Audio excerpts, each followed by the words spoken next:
Shabbat Shalom, my friends. I greet you from my mom's house in Bacalar, Quintana Roo, Mexico, where I'm gathering with some friends for a retreat. And I just spent Yom Kippur kind of alone in my mom's house, reckoning with my family history in a really beautiful way.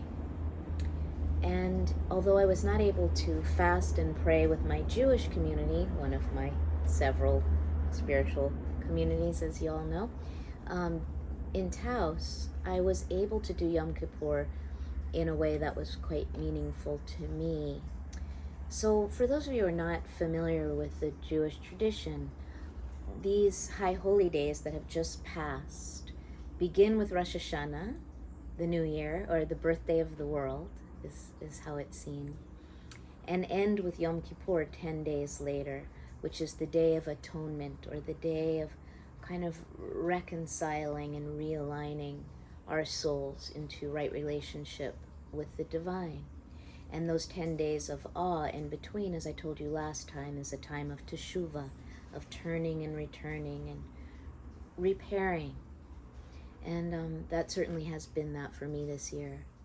So on Yom Kippur, what's happening is that the gates have opened on Rosh Hashanah. That's the spiritual metaphor. The gates have opened, and the relationship with the divine that is always present and accessible is even more alive and more reachable.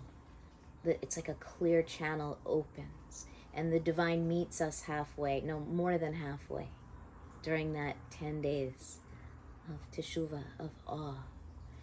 And then on Yom Kippur, the gates close again for the rest of the year, meaning you have that period to realign and to repair, and then you get on with the rest of your life, and you're bound to screw up. Like, it's built in, it's woven in. But we have always the opportunity for teshuvah, and it's especially available to us during this time. It's always available, but there's extra spiritual resources during this time. And so what happens on Yom Kippur, that day of fasting and praying, is that you intensify your cry for God, for repair and reconciliation, for right relationship and right action, as they say in Buddhism, to be written into the book of life for another year. So there's an intensity of longing on Yom Kippur that appeals to my Enneagram 4 personality, but it's also just such a beautiful opportunity for, as Rumi says, that cry of longing is the answering response of God. And that feels especially true on Yom Kippur. The intensity of prayer is such a beautiful way to touch what matters most. So maybe it's a day of yearning as much as anything.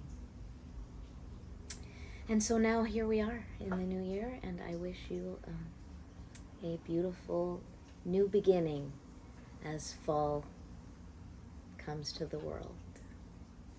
Shabbat Shalom.